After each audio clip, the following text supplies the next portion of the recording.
All right, this is a super long video for me, so I wanted to give you a little bonus intro to give you an idea of what you are getting yourself into. In the video, I take a look at a short and a clip from Brandon McGuire about a debate between Frank Turek and Alex O'Connor. I think by looking at the debate, we can learn from some of Frank and Alex's mistakes.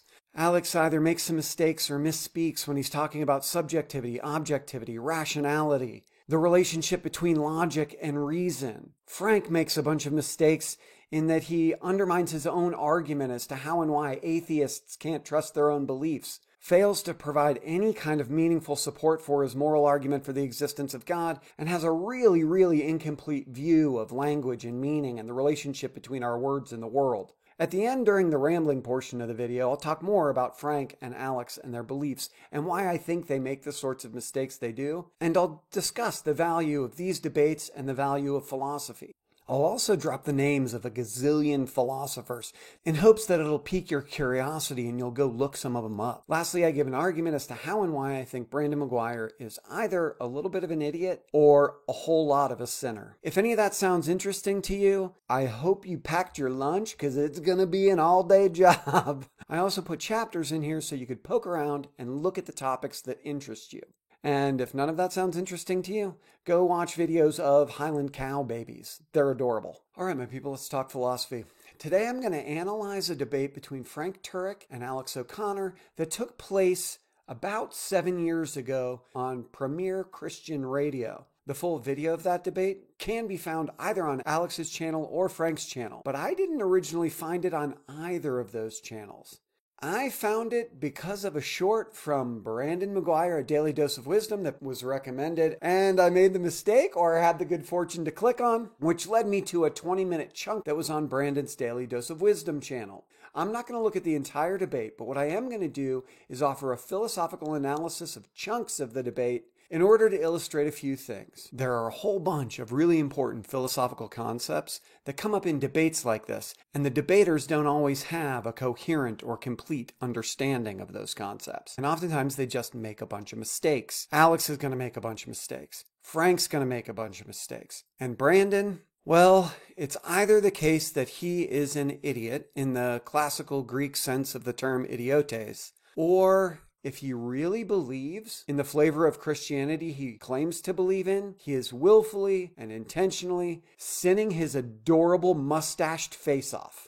At the end, I'll address some anticipated objections and rant a little bit about anything that came up that I thought was interesting but didn't fit directly into the analysis.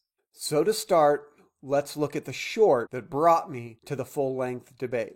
I'm sorry, but you know you lost the argument when you have to resort to this ending. These immaterial laws of logic that aren't made of molecules, how do we explain those on a naturalistic worldview? How do you mean? How do we explain? Why are there laws of logic? Why are there laws of mathematics? They're a product of consciousness. And laws of mathematics are not a thing in themselves, but rather a way to explain the universe. So the laws of mathematics would not exist without human beings, so they are subjective. But the things that they describe would. Oh, no, hold on. So when you talk about logic, when you talk about reason, these things aren't ends, they're means. They're means to understanding certain things. So we use reason to understand that the Earth goes around the sun. We use the laws of maths to understand how that happens. But you just said the laws of mathematics are human conceptions, basically. Yes, it's a language. Well, let me ask you this. Let's say there were no human beings on the Earth and there were just two rocks on the Earth. Was it true there were just two rocks on the Earth? Well, it depends what you mean by two. It depends upon what the meaning of the word is. Yes.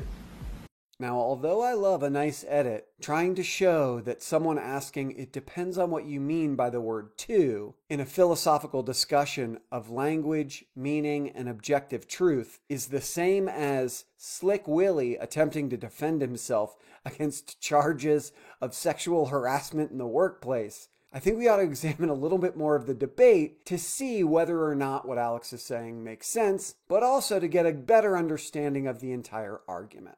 First, we have Brandon's intro. There's an awesome back and forth exchange. You really see like the conversation unfold and go to deeper levels as it does so. So without me talking anymore, let's go ahead and dive in, and then I'll give some of my thoughts on the back end. Enjoy. So a decidedly different tenor than his introduction to the short. Seems like he thinks there's going to be some value in this discussion. And the topic is super interesting. The debate was about moral arguments for the existence of God. or specifically the particular moral argument for the existence of God that Frank Turek advances. We're going to jump ahead a little bit to the portions that build us towards Alex's question regarding the meaning of the word to. Along the way, we're going to encounter some really interesting claims and some of the mistakes that Frank and Alex make. Alex, on his website, he rails, I think rightfully, against some of the abuses of the Roman Catholic Church, where he talks about how priests have sexually abused children, and obviously that's a great wrong. But my question is, Alex, if you really think that is a great wrong,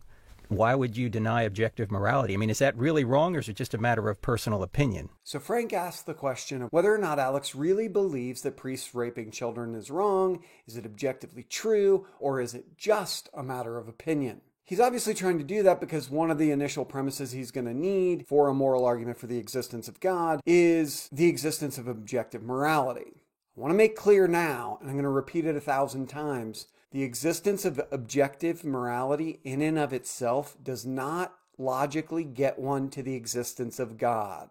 Let me repeat that. He can't get straight from the existence of objective morality to God. One more time for those in the back. Even if one could demonstrate the existence of objective moral obligation, it does not mean that God exists. One needs a few more premises and a bunch more justification. Let's see how Alex answers the question.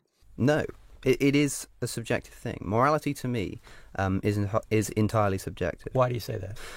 So Alex wants to commit to the notion that morality is subjective. He's about to go into an explanation of what he believes objective is, but he never gives a full-fledged account of subjectivity. So I want to flesh out a really conventional, bare-bones, basic, just about everybody in the history of philosophy agrees with conception of subjectivity. To say something subjective just means it depends on one particular subject's point of view, a subject being a person or being with a point of view. So the classic example is preferences regarding the flavor of ice cream. I can't say one flavor of ice cream is better than another objectively. I can just say that different people have different preferences. Some like mint chocolate chip, some like vanilla, or some might like chocolate cherry ice cream. Which brings up the fact that apparently chocolate cherry Garcia existed for a brief period of time and may never exist again, denying us all of what was clearly and objectively the greatest ice cream flavor in the history of the world. My preference for chocolate cherry ice cream aside, it's a pretty darn popular belief in philosophy to think that subjective claims aren't even true or false. They're just expressions of emotion. So we can't say the statement, chocolate ice cream is better than vanilla, is true or false. However, we can say someone believes chocolate ice cream is better than vanilla, or Steve likes chocolate ice cream, or Donnie thinks chocolate ice cream is delicious. Those are all truth-evaluable claims we can say are true or false. Although Alex doesn't give an account of subjectivity, he does give an account of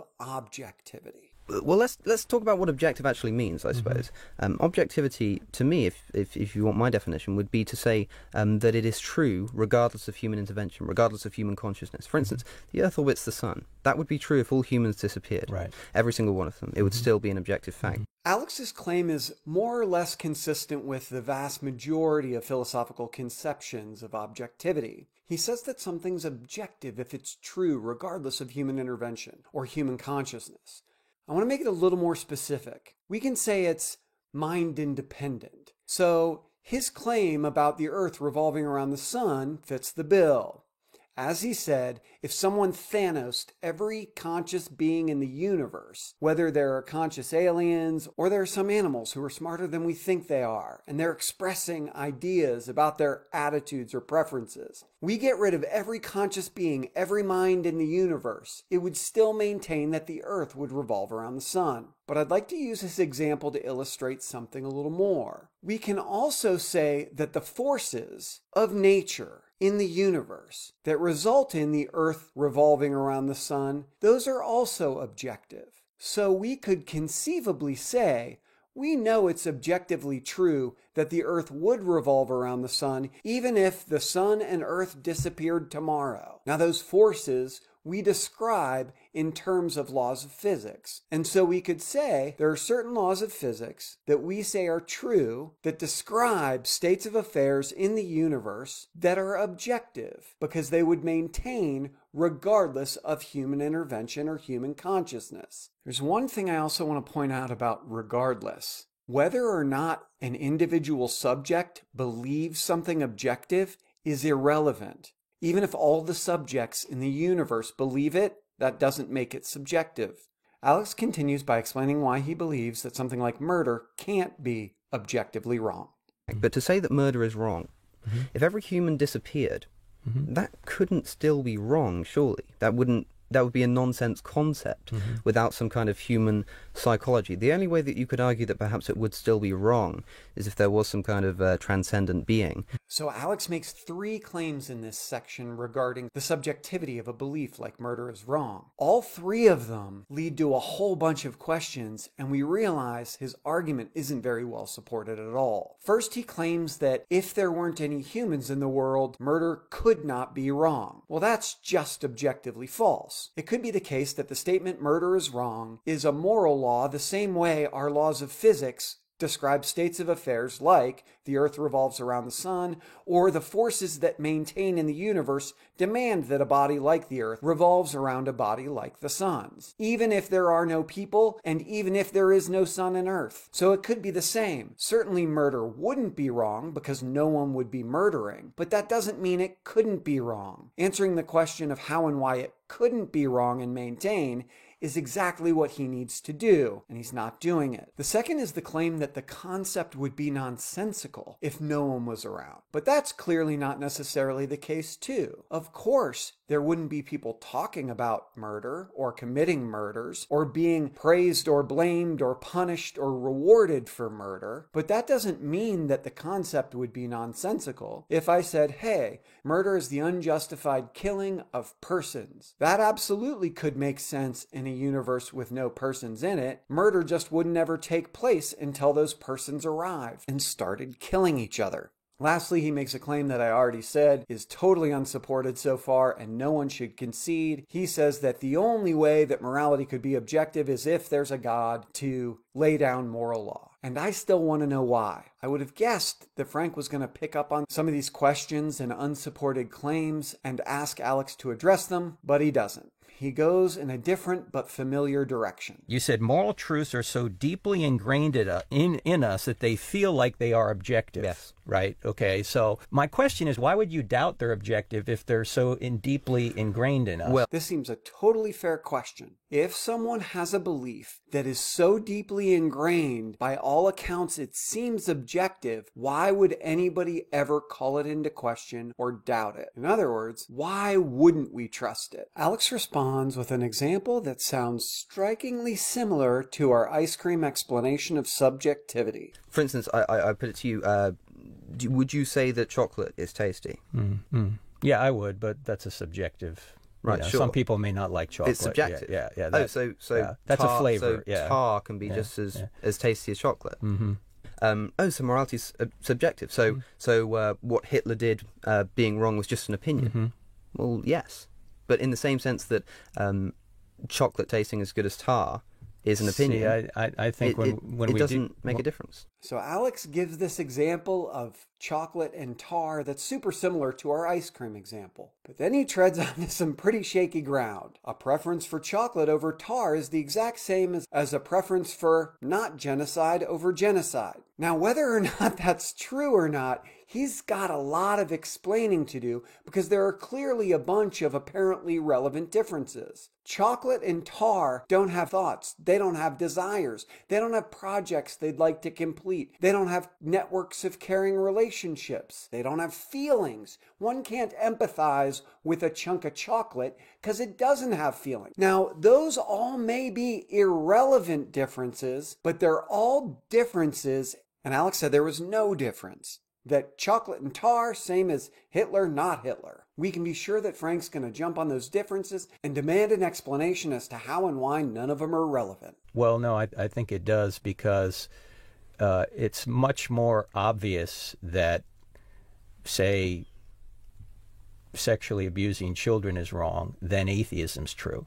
Right. So why would you say that atheism's true in order to avoid the obvious conclusion that sexually abusing children is wrong? You already know sexually abusing children is wrong. All of those other reasons, one could establish a distinction between preference of chocolate over tar and saying genocide is wrong versus not genocide cool. And you went with that?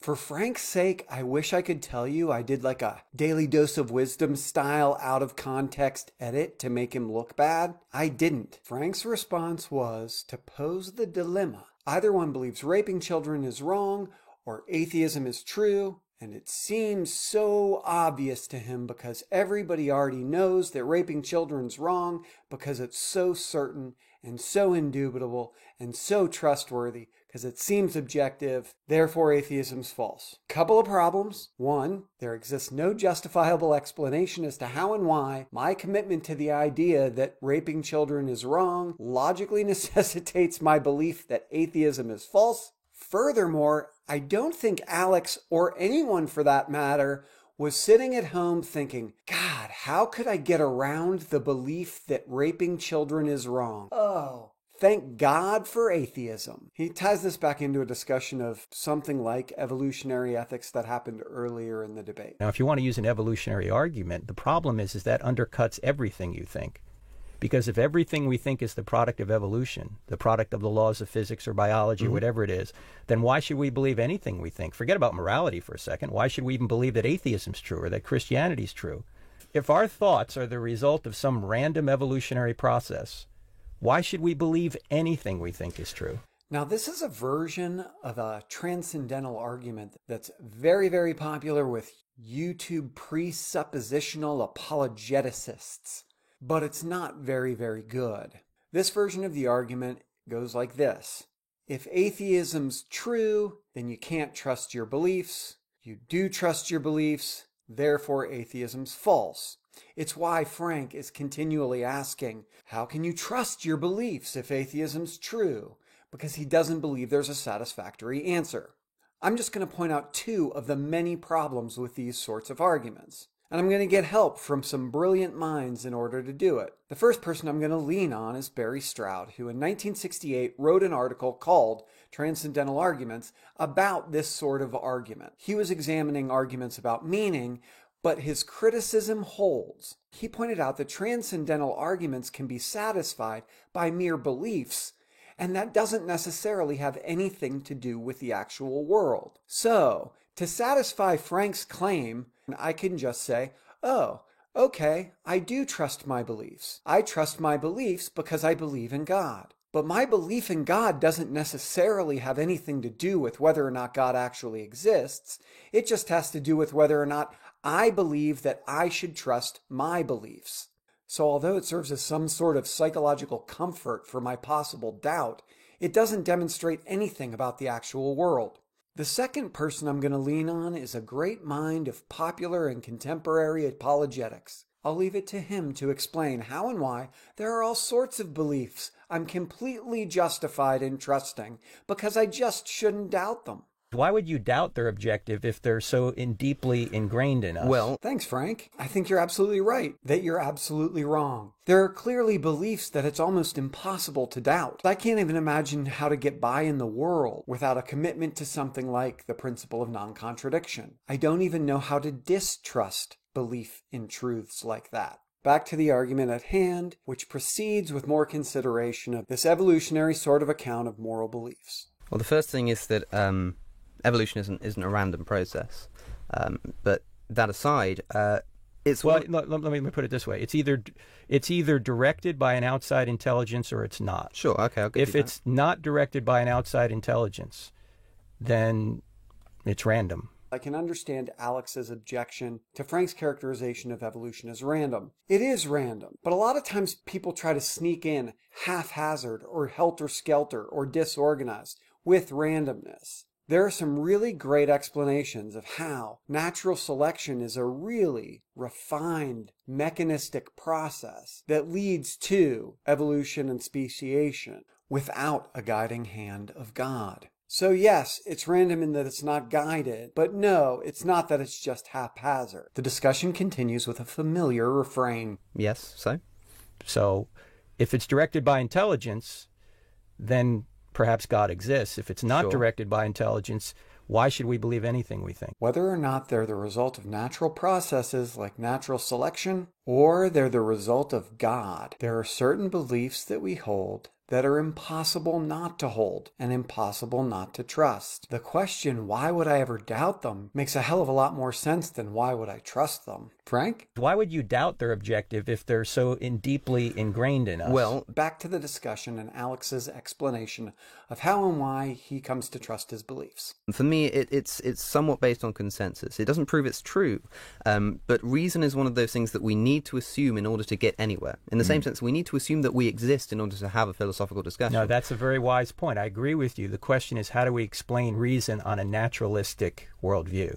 Frank and Alex agree, so of course there's something I need to clarify. They've talked quite a bit about reason, but no one's ever offered a definition. A classical conventional account of reason will be whatever kind of psychological faculty we have that allows us to determine true and false without any sense experience. So classic example that demonstrate what reason is close your eyes with me and picture a 3 and only 3 straight-sided figure. You can't help but picture a triangle because you're rational.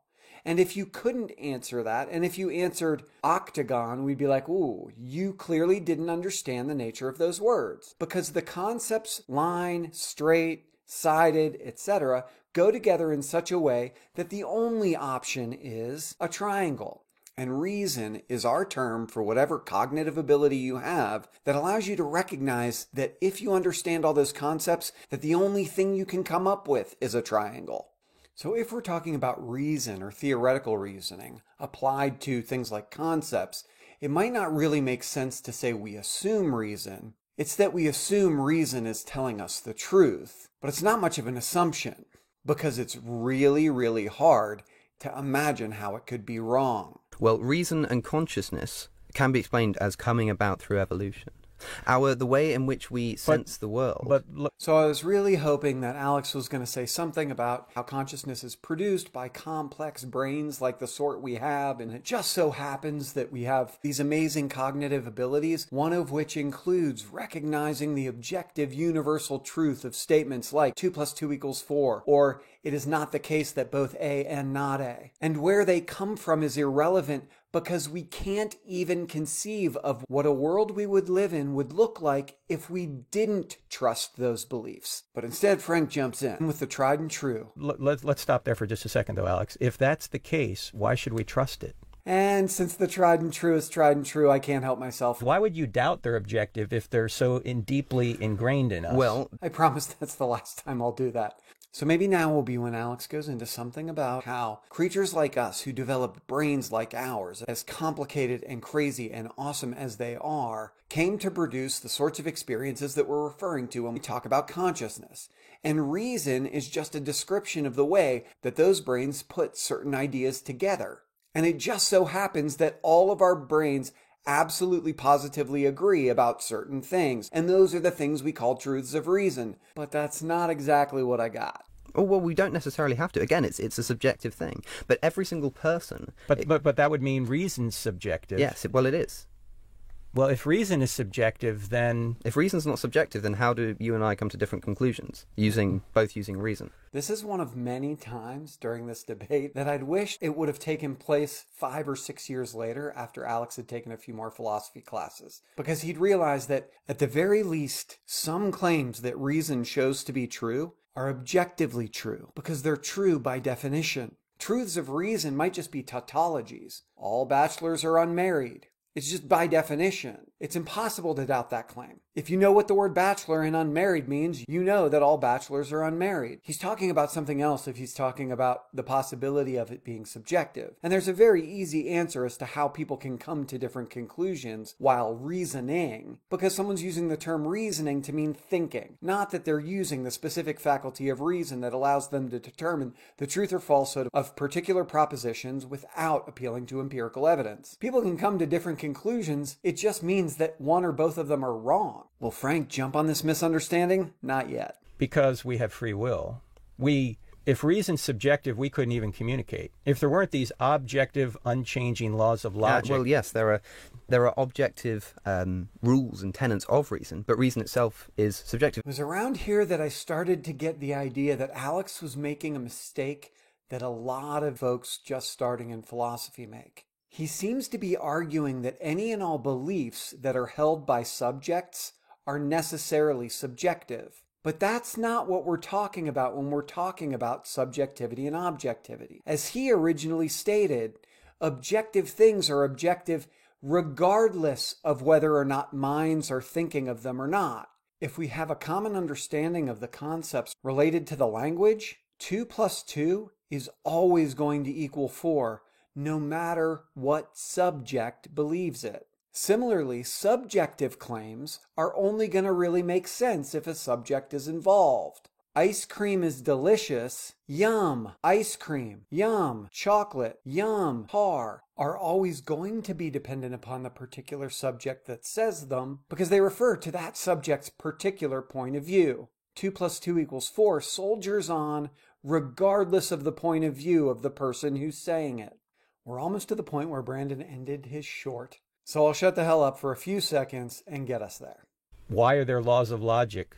Why are there laws of mathematics? They're a product of consciousness. And laws of mathematics are not a thing in themselves, but rather a way to explain the universe. So the laws of mathematics would not exist without human beings, so they are subjective. But the things that they describe would. Oh, no, hold on. So when you talk about logic, when you talk about reason, these things aren't ends, they're means. They're means to understanding certain things. So we use reason to understand that the Earth goes around the sun. We use the laws of maths to understand how that happens. But you just said the laws of mathematics are human conceptions, basically. Yes, it's a language. All right. Well, let me ask you this. Let's say there were no human beings on the Earth and there were just 2 rocks on the Earth.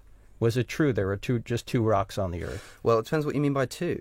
So we finally made it to the infamous clip that started this whole adventure. And the chunk we just watched illustrates a couple of things to me. One, Alex is making the mistake I thought he was making. The fact that something's produced by a subject doesn't mean that it's subjective. The fact that I'm coming up with the idea right now that all wibbities are woobities. If you have a wibbity, therefore you have a woobity. That is not subjective at all, even though I'm the only person who may have uttered those words in the history of the world, and I am certainly a subject. The inferential relationships hold no matter what, because if it's the case that all wibbities are woobity, and you have a wibbity, you can be sure, absolutely positively sure that you have a woobity. No matter who said it, no matter how they feel about wibbities and woobities, and no matter what they even mean by wibbity and woobity. Those sorts of logical inferences are objective, although subjects might individually instantiate them into the world. So Alex seems to be making a mistake. And the weird thing is he doesn't have to. He could have argued that moral claims specifically are the sorts of claims that are subjective in nature because they're always tied to a particular emotional attitude, and those emotional attitudes are always contingent upon the particular subject and that particular subject's point of view. So although Alex is making a mistake, I don't know it's the mistake that Frank thinks he's making. It's certainly not a mistake that makes his question of what do you mean by two outlandish or crazy or like some sort of grasping at straws to win the argument. Because he could be trying to clarify, are you talking about the word two, the meaning of two, or the state of affairs out there in the external world of those rocks in those places? We'll follow this all the way to the end of the clip to see if there's anything else we can learn and so we can consider Brandon's closing comments. I mean, sure. Like you, if in the everyday sense of the word, this is where things get confusing. Because, for instance, I suppose what you're asking is something similar to the question of does 2 plus 2 still equal 4 if there are no humans? Mm-hmm. And to me, the case is you have to think about what you're describing when you say 2 plus 2. So, for instance, if you're saying if there were 2 rocks and you added 2 more rocks, mm-hmm. would there be 4 rocks? Absolutely. Mm-hmm. But to say that 2 plus 2 equals 4 is like is a good way to bring in the idea that mathematics is a language, because in the same way that I can say... But it's not an arbitrary language. Well, it is. In fact, language itself is based on mathematics, and that's not arbitrary. I'd say it's absolutely arbitrary. We are almost home, but we are riding this until the wheels fall off. Alex is struggling a little bit, but he clearly identifies that he's saying, hey, the metaphysical facts about the world of a pile of 4 rocks would be a pile of 4 rocks. If there are 2 and you add 2, there's going to be 1, 2, 3, 4 rocks. However, we've constructed this language of mathematics with symbols like a 2, a plus sign, a 2, an equal sign, and a 4 in order to describe things and get things done, whether those things are ideas or objects out there in the world. And Frank wants to point out that that language isn't arbitrary. And the idea that the whole of the syntax and semantics that make up a language could be arbitrary probably doesn't make a lot of sense. But the idea that language is based on math is completely foreign to me. So we're going to have to go into a little bit of philosophy of language, but we're almost home. Math is arbitrary? No, math isn't, but the language we use to describe it is. It evolves and changes. Well, yes, but they're referencing objective facts. If we want to call this one book, there is only one book here. Yes. Okay, that's an objective fact. If we wanted to call it eins, like in Deutsch, that this is one book, okay, that's a different word, but it's representing the same objective fact. So Frank seems to be saying that, hey, look, we have to have some ground rules with regard to how the language works, or we couldn't understand what we were talking about. He's advocating for a position that isn't necessarily true, but he's saying, hey, a particular name has to refer to a particular thing. The problem is there are plenty of theories of language and linguistic meaning that show that names and reference, the things to which they refer, don't quite work that simply. But for the purposes of this argument, it works just fine. If someone says book, in order for one to understand what book means, they at least have to not have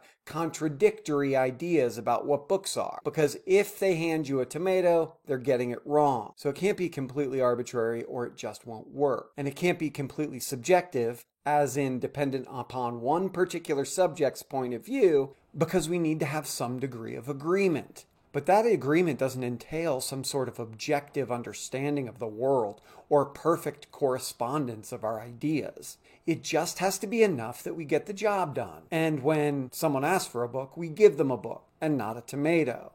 And if we're going to say reason is subjective, then there's no way we can come to any conclusions about anything. I would say that even with something as objective as maths, there are subjective ways in which to understand it, the language we use, even though it seems that it wouldn't be the case. For instance, if you want to find the roots of a quadratic equation, you can do it by using the quadratic formula, you can do it by expanding the brackets, and you get to the same answer. But the reason you're using to get there is subjective. So the answer is a fact of nature, it's true. That would still be the answer even if humans didn't exist.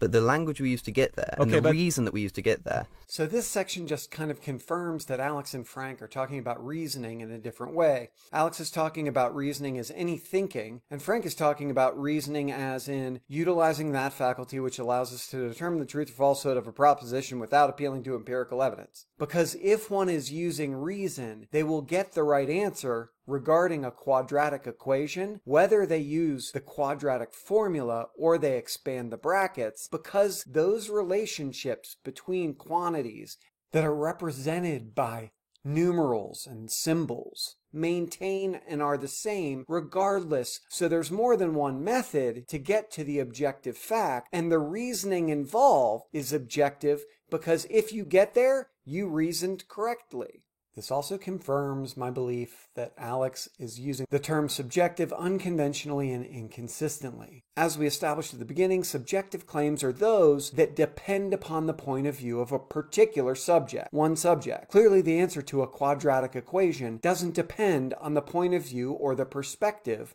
of the person who's solving it. No, the reason is objective, but there's different levels here. You have ontology, which is the study of being. Sure. Okay. You have epistemology. That's how we know the study of being. Then you might have semantics, which is how you describe the epistemology to get to the ontology. Sure. This can be arbitrary, but it's still tethered to objective facts. It's ultimately tethered to an objective ontology. So clearly the names and symbols we use could be arbitrary. We might have decided that book would be cookie. It wouldn't matter. As long as we all agreed that cookie referred to book, it would still work more or less the same way. And the particular name or word is irrelevant and totally arbitrary. But that doesn't mean language on the whole can be completely arbitrary. If the vast majority of philosophy of language done in the last 150 years has shown us one thing, it's that language works even if words aren't tethered to some sort of metaphysical reality. To explain in terms that Frank's using, our metaphysical commitments, our commitments regarding reality and things like ontology, theories of being, don't have to be the same in order for the language to be meaningful and work. I'll be a little more specific than he is because he talks about semantics, and semantics just refers to the meanings of words.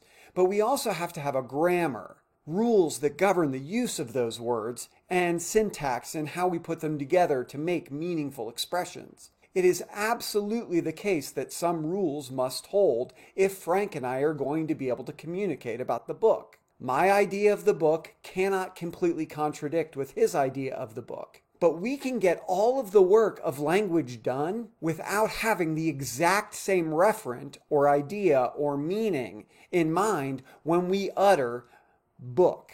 He might be thinking of some profound sacred text that has all sorts of emotional, psychological, and practical implications. I might be thinking of a doorstop. I might not even know that books can be read, and the only places I've ever encountered or used them is as doorstops. But if our ideas overlap enough, the work of language gets done. And ever since Wittgenstein was a pain in the ass to his mentor Bertrand Russell, just about every philosophical theory of linguistic meaning has had to address that very concern. So no, using language doesn't mean that I'm committed to some sort of objective logical tethering of my meanings to the external world. It just means I and whomever I'm using language with have enough agreement with regard to our ideas, our meanings, the things to which we assume our words refer in order to get the job done. So what are the tenets of objective reason to you? Well, start with the basic laws of logic, that they're...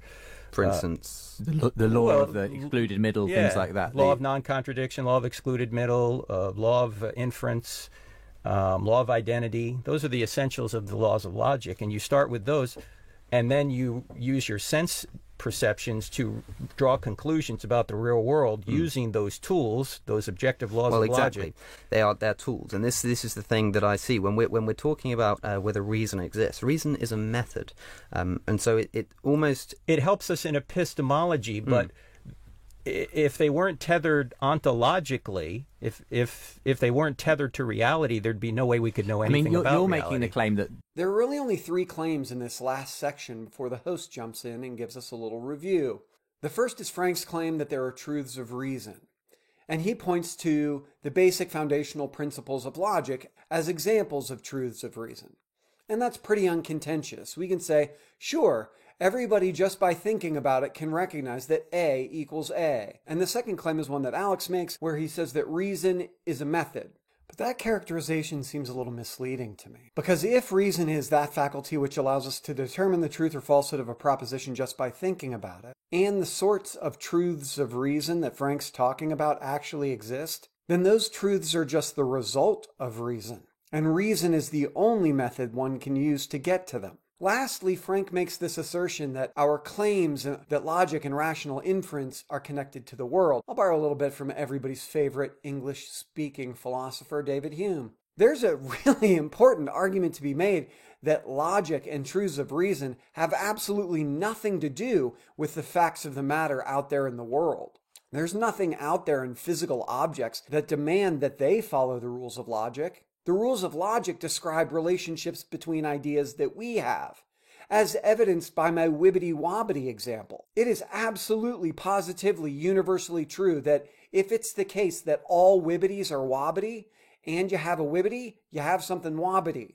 But that clearly doesn't have fuck all to do with the external world, because I don't even know what a wibbity and a wobbity are. So no, Frank, logical relationships don't necessarily have anything to do with the external world, or any sort of external metaphysical, ontologically substantive world outside of our perceptions. Making the claim that this realm exists that we call the laws of logic and so on, and that it really is something that we discover in that sense. It's an element of the the reality we live in. We don't It's not determine something- them, we it's- discover them. Exactly. Yeah. Whereas you're making the case, obviously, Alex, that reason is not something we discover. produce. It's something we invent because it helps us. But to you see, that's an reproduce. objective truth claim right there. That's why it's self-defeating. Alex is saying it's objectively true that reason is subjective. So the host jumps in and gives us a pretty good summary of things. Frank contends the world includes these universal, objective, rationally accessible truths that make up part of the fabric of the universe. Alex seems to be saying that all of the products of human consciousness and human reason are subjective because human beings individually are each subjects. So that realm of universal objective truths just doesn't exist. It just seems to exist. Or if it does exist, we don't have access to it through anything that isn't subjective. And then Frank Turek throws out this really kind of tired objection of, hey, if you say everything's subjective, you're contradicting yourself because saying everything's subjective is making a universal claim which can't be subjective. If you want to have a way to get around that criticism, just stick around for the ranting portion of the program and I'll try to remember to get to it. And the same applies to the moral argument as well, which is you're saying there's this realm of real right and wrong, good and evil, and you're saying, no, these are just concepts we invent. We don't discover them, but we invent them. And I know many people whose part of whose journey to belief in God has been based on the fact that they came to the view that there really is a realm of right and wrong that I discover. I no longer believe that it's all subjective. And obviously others who take your view as well, Alex. I mean, fundamentally, is that where we just come to an impasse where you say, Frank, there is real realms of, these objective laws of logic and there's real realm of good and evil. And you just say, no, in my opinion, it can all be explained as a subjective. Because ultimately, I believe in objective moral good and evil. Because for me, I see that as I see racism is wrong is the same as 1 + 1 = 2. But you say no, that racism doesn't exist when humans don't exist. I agree with you that I see it as the same. To me, they are both as instinctual. But that 1 + 1 = 2 is, again, it's a mathematical language. But if you're talking in the literal sense that one thing and another thing equals two things, then yes, that is objectively true. But to say that racism is wrong, although it feels just as instinctively true, it doesn't have the same objective grounding in reality. Say you were living a few hundred years ago in the American South, and maybe racism is kind of just part of the culture. That's the accepted way of things, at least within the white population, let's say.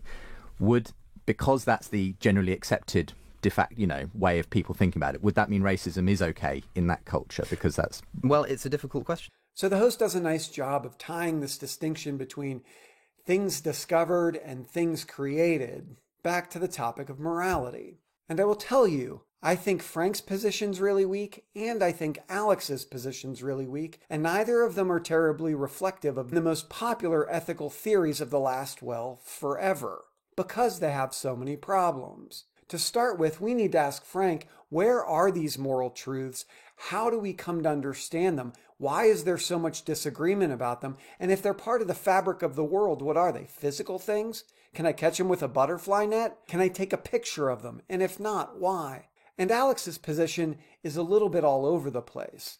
Are subjective things subjective because they depend on the particular point of view of an individual subject? Or are all things that are the product of human consciousness necessarily subjective because all humans are subjects? Is it the case that rationality is a method?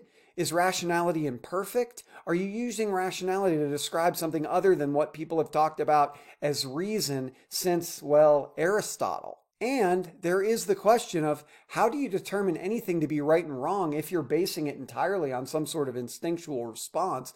Why do those instincts matter? Why do I care? And can't we overcome instincts? If I have an instinctual desire to do something, sometimes isn't it the best thing to do to not follow that instinct? Many of these questions are overcome by other ethical theories. But those ethical theories aren't the topic of this video. But one thing that is one of the topics of this video is Brandon's response. Let's take a listen. Okay, pretty funny ending to the clip there, but I want to kind of just break down really the substance of that conversation. It's actually very simple, even though they went back and forth a number of times. There really are two options. Either morality has been given to us from above by God, in which case it is objective because God is actually able to say, this is how things ought to be, and therefore that is how things ought to be. Now, I will grant to you that that implies that you must have a belief in God in order to believe in that. But I'm saying if there is a God, meaning an ultimate source of reality, of truth, of goodness, of beauty, of the universe itself, then he can say 2 + 2 = 4, and it is. And he can say that murder is wrong, and it is. Or, so that's the top-down method of morality, which is the objective moral understanding. Or morality has kind of evolved from the bottom up, and society has decided that murder is wrong. Society has decided A, B, and C.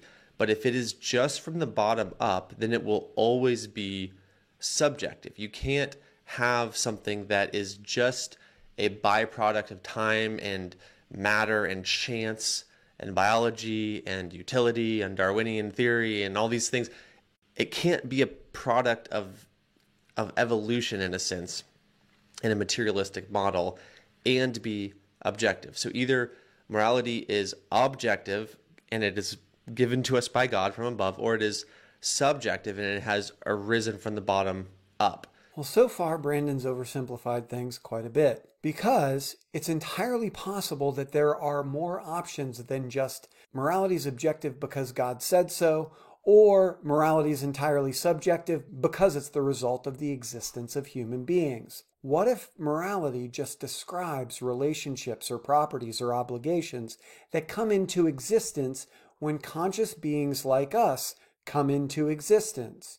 Maybe there are things about us, or things about the relationships between us, that are much like the sun's gravitational pull on the earth.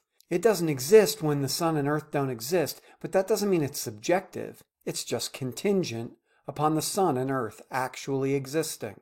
And there are plenty of ethical theories that will attempt to derive objective moral obligations or conceptions of intrinsic moral value just using facts about us and without relying on God. But it's cool. We can just check out the last, forever of Western philosophy and ethical theory. I'm sure no one had anything to contribute to this discussion. The problem is this.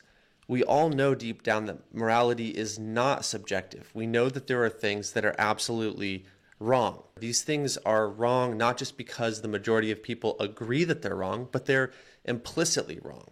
And we know this in the same way that 2 + 2 = 4, whether or not a particular society agrees. If there's a society that says that it's 3 and a society that says that it's 5, it's still 4. It's objectively 4. It's ultimately 4. And this is the same thing with morality. If Hitler took over the world and convinced the majority of people that Jews are animals, and if everybody came to agree on that they have no value, that they don't have human rights, and that the Holocaust is a morally justifiable event in history, it would still be a heinous evil, even if 100% of people were convinced to the contrary. So morality is objective, and we know this at the deepest level.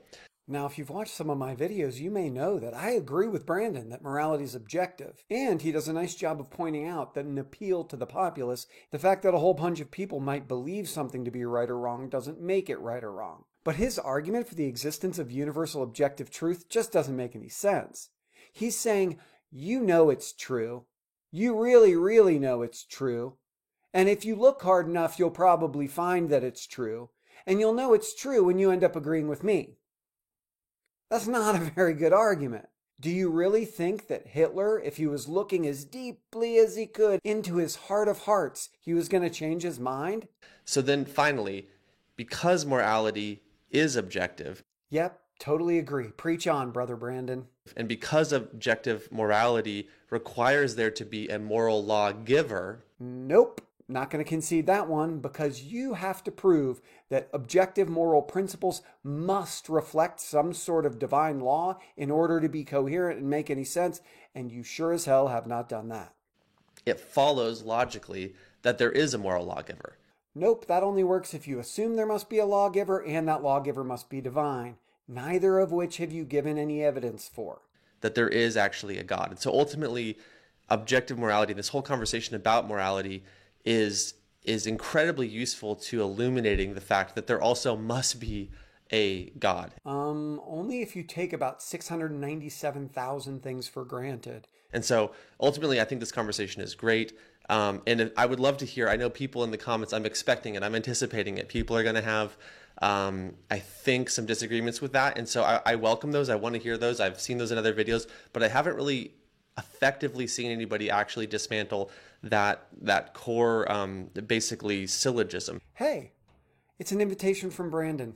And so with that being said, I'll see you guys in the next one. And with Brandon's concluding remarks, we will conclude this portion of the program. I hope that people got something out of this sort of analysis of this longer debate, because it gave us the opportunity to learn quite a bit about a lot of concepts and a lot of terms that people use all the time. If you made it this far, bravo. Thank you so very much. I really appreciate it. I hope to see you in the comments. If you want to hear me address some objections I anticipate, talk a little bit about why I wanted to make this video, what it has to do with some comments on other videos, speculate a little bit about Alex's position or Frank's position, and go off on some rants, including one where I will demonstrate that Brandon's kind of an idiot or he's willfully sinning in the eyes of God, stick around. That portion of the program begins right about now. I wanted to do this video for a few reasons. The first was, I was having a discussion in the comments section of another video that was almost identical to the discussion that Frank and Alex were having in the short. So when I saw the short, it was almost like it was a sign from God that I had to do this video. When I watched the debate, I realized I thought I could bring some value to people because there were so many topics and issues and concepts and words that Frank and Alex were using comfortably, almost effortlessly, as if they really knew what they were talking about. But there were so many assumptions or misunderstandings or inconsistencies with how they were using them. I thought if I offered an analysis and commentary, it might help people see that there's a whole lot more to these arguments than is often expressed in YouTube debates or YouTube philosophical discussion. And I think these sorts of debates feed into the illusion that all there is to philosophy is just sitting back and coming up with some smart ideas and good examples, when almost all of the ideas that someone's going to come up with on their own sitting in their chair are going to serve as a really cool start for philosophical understanding, but they aren't going to get you very far relative to the thousands of years of work that's already been done. And some of the work that's already been done is way better than what you're going to come up with on your own. I also wanted to do a little commentary on more of these debates. I think a lot of people watch these videos and pick a side, and they agree with Frank or Alex, and then they just decide, yes, whatever they're saying, those are good ideas. They never question or critique or analyze the view they already agree with, and then they think, ooh, that's good philosophy. And so I'm hoping there are some people out there who want to say, I want to challenge the ideas that I agree with in order to get better ideas, better support for those ideas. And I was hoping that analyzing this debate could illustrate how philosophy can give you better support for your ideas than people like Frank and Alex tend to give in debates like this. One of the reasons I think that is these debates are about winning. Both people are so preoccupied with winning, they're not really about trying to come up with better beliefs. And that's the opposite of what this sort of dialogue is supposed to be about when it's done in philosophy, whether it's Socrates or Hegel, and you're talking elenchus or dialectical investigation. The goal is someone comes out with an idea, then we're critical of that idea so that they can improve and accommodate and consider the challenges that were made, and hopefully we all get closer to the truth. This YouTube debate and discussion of these topics is more about, I want my team to win, yes, at all costs, yes, I'm not going to change my mind, never, go team, yeah. And I think there's a different way, and so I want to try to help expose people to that different way. The last reason I wanted to do the video was Brandon's short pissed me off. He puts out these shorts that are edited to be misleading and deceptive and make the people who he disagrees with look like shit. And the fact that it was clearly a kid he was doing it to pissed me off. And I'll talk a little bit more about Brandon in a bit. But that kid, Alex O'Connor, and I'll be the first to admit, I know next to nothing about Alex. I had seen his face on like thumbnails of things that are recommended to me on YouTube, but I'd only ever watched one thing of his before, which was a YouTube short with a guy, I think, who goes by Destiny, that was talking about kind of brain and vat sorts of problems and subjectivity. But other than that, I've never really watched anything he's done. And so I looked him up, and if what I read is true, he's He's 25. He's got like a gazillion subscribers, super popular in the atheist community, and is globe-trotting, participating in discussions and debates about theism and atheism. He just got an undergraduate degree in philosophy from Oxford, and so when this video was made, he must have been like 18. He was just a kid. And that makes perfect sense. The part that I made up in my head about Alex is I was guessing that he must have come out with some sort of YouTube response or interweb response to an argument of Frank's, and Frank was going to be in England, so they met up to have this debate, this precocious young kid versus esteemed theologian Frank Turek, and they were both very cordial and polite to one another, which was awesome. But if it wasn't apparent at the time, it should be apparent now, he was a kid. He has some good ideas, but they're the sort of ideas that are impressive to 18-year-old kids. Hey, have you ever thought about whether or not morality could just be the same as a preference between chocolate and tar? Think about how strongly people believe that chocolate tastes better than tar. And we think that things like murder are wrong. Maybe it's just this attitude we have, but it's really a subjective preference. That sounds like an interesting argument if you're 18 or if you're high. But if you've really dug in and read, oh my God, just two big, huge names off the top of my head who offer way better arguments for Alex's position, like Hume's argument as to how and why reason is incapable of serving to motivate action, or Mackey's argument as to how and why moral claims could never be true because there can't be moral facts in the world because they'd be such unbelievably weird things. Both of which are theories that I alluded to in the video. Alex's arguments seem like decent armchair philosophy, but armchair philosophy only really ever gets you to the questions you should be asking. Armchair philosophy is what a lot of people do when they see these YouTube videos and they're like, that's philosophy. And then they think they know what they're talking about. And then they go to YouTube comment sections and they fight just trying to win because that's what they've seen in the YouTube debates.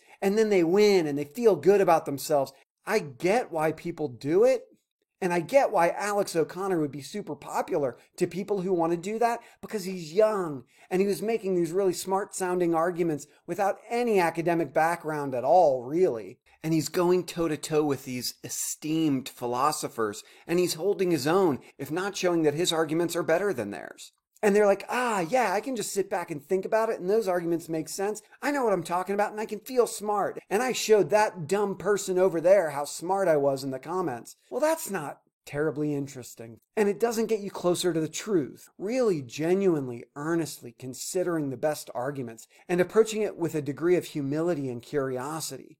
That's what gets you closer to the truth. And some of this is why I can say for certain, Alex O'Connor now, looking back on this debate, would absolutely positively agree with just about every criticism I made. Two of the only things I know about him. He graduated with an undergraduate degree in philosophy from Oxford, and he has a picture of himself standing next to a statue of Hume. So he must have read some Hume. He had to have read at least a little bit of the Inquiry, a little bit of the Treatise, a little bit of the Dialogues Concerning Natural Religion, and he'd realize, holy shit, there are so much better arguments for my beliefs, and there's actually support for these ideas. Frank's really just another YouTube apologist. He's an evangelist. He's trying to convince people. I am sure he's read a whole bunch of faith-based theology and philosophy of religion and religious philosophy, but he clearly hasn't touched huge swaths of secular philosophy or philosophical arguments that are irreligious. It's evident in his discussion of philosophy of language because his approach to it's a huge oversimplification. He may have touched on something like, Frege, and vaguely remember a discussion of, is it the morning star, the evening star? And are those different senses of a word or different references? And you might know enough to say,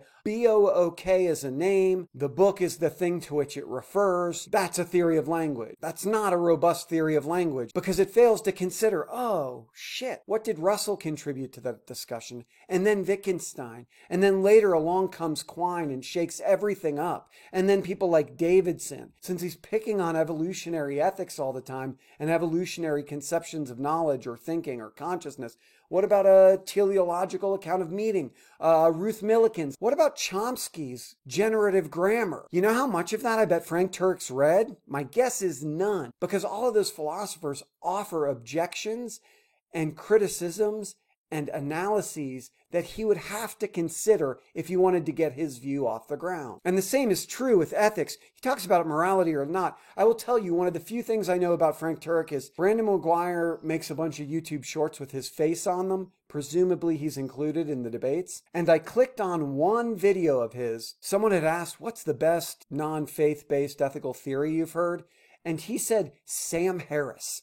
Now, I know very little about Sam Harris as well. That Sam Harris has given the best irreligious argument for objective morality demonstrates he hasn't read any. Because I promise you, Sam Harris's argument might be really good, but it isn't better than what Kant builds, the first and second critiques, the foundations, the metaphysics of morals, and the anthropology. Or more importantly, something like Korsgaard's brilliant interpretation of Kant's argument. It's not better than Mill's argument in utilitarianism. It's not better than any of a gazillion versions of desire satisfactionism, all sorts of theories that attempt to ground morality in something objective. And I've been focused on teaching philosophy for the last 20 years. I haven't really kept up on the latest and greatest in either ethical theory or philosophy of language. There's likely some super great stuff out there right now that I don't even know of. Frank Turek, esteemed philosopher. His best answer is Sam Harris. Now, I'll feel like shit if Sam Harris has some spectacular, amazing argument, but I'll be thrilled if it is, because then I get to be wrong and learn something new. These sorts of debates talk about philosophical issues, and people watch them and think they're getting some of the best, most thorough, robust understanding and explanation of these philosophical concepts, and they're not. They're getting people who have just started their study of philosophy, like Alex O'Connor, or people who have never and likely will never consider the best irreligious philosophy that's ever been written, because they're not interested in that. Frank Turek's not interested in getting closer to the truth. He's interested in convincing more people to believe in God. I almost forgot. I told you I'd give you away around Frank's claim that, hey, you can't say everything's subjective because that's an objective universal truth claim. So here are a handful of ways you can respond to that claim. One, you could just concede, hey, you're conflating universality and objectivity. I'm saying all claims about the world are subjective. Maybe they are, including that one. That's just saying it's universally true, not that it's objectively true relative to some criteria that you might have regarding truth. What are you talking about when you're talking about truth? You could also clarify and say, hey, when I'm saying all claims are subjective, I'm saying all claims about the external world are subjective to some degree because we process all the information we have about the external world through our senses, and all of our sense perceptions are different, and we also have different associations with the things of that outside world. If we're talking about the two rocks, we might have very, very different associations with the concept of rock because maybe I was hit in the head with a rock repeatedly when I was little, and maybe you like to chew rocks for all I know. So we can't be certain that we have some kind of objective universal understanding of what rock means. The last one I could say is my claim about all claims is really a discussion of language and the way that language works. All claims regarding the external world reflect something subjective, but when I'm talking about claims or propositions or language, I'm saying something about language and how language works. So the same way I can say, oh, it's objectively true that a bachelor is an unmarried man because they're synonyms. A bachelor, of course, is an unmarried man. That's objective. It just doesn't tell me if there are any bachelors or any unmarried men out there in the world. When I'm saying everything's subjective, I'm talking about relationships between linguistic meanings or ideas, and when we're talking about that, we can say objective things. And those arguments are all just a half-assed combo platter of like Kant, Hume, Russell, Wittgenstein, Quine, these big names that are worth checking out. Anticipated objections. I honestly don't know where they are because I wasn't really advocating my particular point of view or putting forth arguments. I was just applying versions, arguments or ideas or concepts that are native to Western philosophy to show that Alex or Frank would really have to address those issues if their arguments were going to succeed. But I am sure that I misspoke or said some things wrong. I misspoke regarding refer versus express. I probably misspoke regarding wibbity and wobbity and woobity. I might have misspoke regarding rationality and objectivity a couple of times. But I can address those places where I misspoke if people bring it up in the comments. And I really mean it when I say I want to hear all of your criticisms, all your objections, all your concerns in the comments, because I like being wrong and I like getting smarter. And why is Brandon an idiot or a sinner? The classical kind of Greek conception of idiotes was this idea of people who were entirely too self-interested or into their own personal projects, or private individuals who didn't participate in public social life or social or political discourse. And Brandon, if he's incapable of realizing, if he's so into his own personal shit, his own personal commitment to God and his experience with God and convincing people and evangelizing, such that he doesn't realize he's being dishonest and deceptive and misleading, then he is an idiot in that sense of the word, because he's not really effectively or actively participating in the discussion. He's just using it to advance his ideas, his beliefs, his faith, validate his experiences. If he does see that he's doing those things, but he thinks it's justified because he's doing God's work or spreading God's word, that's wholly inconsistent with any rational interpretation of his flavor of Christianity. Because we can just start with like Exodus and the Ten Commandments. Don't bear false witness. Alex is your neighbor. Leviticus 19:11. Don't lie. And we can go through a million other passages after that. Matthew, Mark, Luke, maybe not so much John, but it's got to be in there too. A gazillion chunks of Proverbs. Hell, Proverbs 14 something's going to say, honest witnesses don't deceive, dude. Romans 3, somewhere in the middle, 6 to 8, 5 to 8. Paul's asked, hey, since we're all sinners, is it cool if we lie? And what if we're lying to spread God's word and do God's work? Is that okay? And what does Paul say? Hell no, you're going to be condemned. So Brandon, if you hadn't thought of it, you are that interlocutor approaching Paul right now saying, is it cool that I'm being deceptive and misleading and trying to make 18-year-old kids look like shit in order to make atheism look stupid, in order to advance my version of Christianity? Is that cool? Paul's saying, no, obvious, you're going to be condemned. And ultimately, in that I don't believe in Christianity, certainly not the version that Brandon believes in, I don't really care. But I think it's really shitty to clearly violate your own moral principles. Of almost all your videos, pretend as if you're open to having a discussion and really hearing the best arguments. So, when you're trimming your spectacular mustache on your adorable face, you've got to answer to yourself and look in the mirror and ask yourself, oh shit, am I really putting these videos together in the most generous, thoughtful, considerate way possible? Or am I trying to mislead?